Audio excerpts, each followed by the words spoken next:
when we were on the first series and absolutely loved it because the great dynamic with this, and it's such an ingenious idea, is you bring your mum. Yeah, and I think, and this second series has proved it to me. The mums are the stars of the show.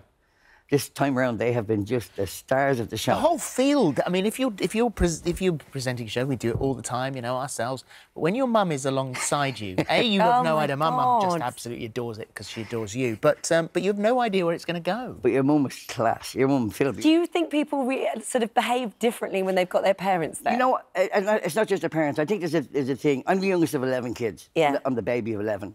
And when the family ever get together, I'm 11 again. Yeah. I'm the baby. It's true. No matter how are you doing in your life, it doesn't matter. You're back in that room, and that's what's happened to the guests. I mean, we had Danny Dyer on, and Danny's a tough guy. You know, hey. Yeah.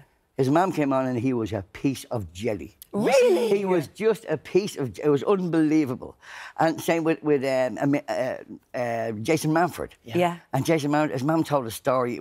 You know, if you watch the show and you get to Jason Manford's story, it's hilarious. When his mother's in the sitting room talking, she's telling the story about talking to a priest. Yeah. In the sitting room, and Danny comes in with. You'll see it in the show.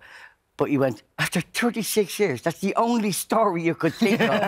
And it's great, because it was like when you guys were on, to cut away from having the mammies in the kitchen to your guy reaction to the stories. I know, it's painful for us. I'm glad you're enjoying it so I'm loving it. I'm absolutely It's unique. loving it. It's so popular. I mean, the first series did Touch so wood. incredibly well. I know, but it's funny because you said to our researcher, you were like, you know, it surprises me still. But It does, yeah. You've been doing this a long time now, and it's a formula that works so well. 1996, and you know, it's been 5 plays, and this is before TV, 5 plays, a movie with Angelica Houston playing Mrs. Brown, and 5 novels, Yeah.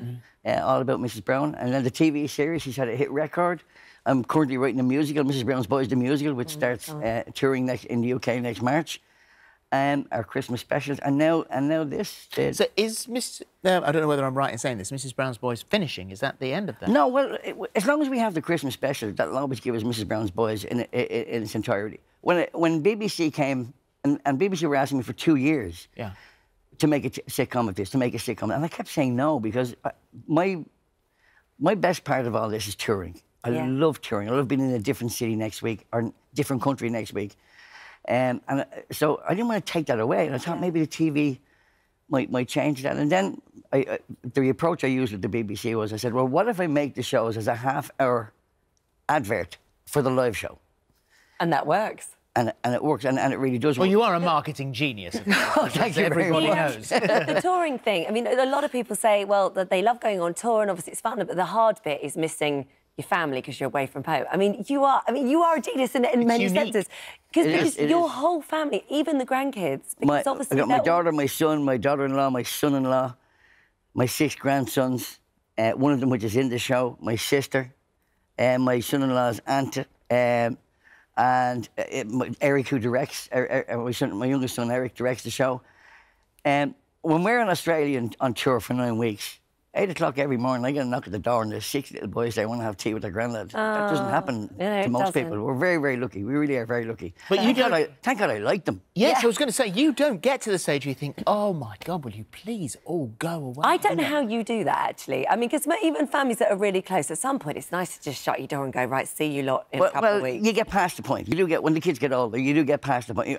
Look, Fiona, Danny and Eric, when they were younger kids, I swear to God, I could really understand why some animals eat their young. I really could. But you go past that point then when they grow up and they start, you know. I mean, one of the greatest compliments I got was when Danny and Amanda had their first child, which is Jamie, who plays Bono in the show. Yeah. Danny rang me about a week after it, and he said to me, I said, how you doing? He said, I'm doing okay, Dad. I'm just worried. And I said, listen, I'm trying to explain. It unfolds. You'll learn as you go. He said, Dad, what if I'm not as good a dad as you are? Oh. And I went, son. And then, of course, he asked me for money. But oh, but that's so nice. You couldn't ask for any more, actually. No, and that's the greatest compliment you can be paid. Yeah. On the road, we're not the Waltons. Of course, we have our rows, and of course, we have our bickering. But we're very lucky that at the end of every day, at 7 o'clock every day, we have to go on and to an arena full of, 9,000 people, and we have to make them laugh. And when you're doing that together, you come off the stage after 2 hours and you look at each other and go, what are we doing? Yeah. And you just hug it out, and it really helps. It's like therapy. And for you, she say that there's parts of your mum in there, and you were brought up with women. When you're working, do you change? Does your head change when you become her?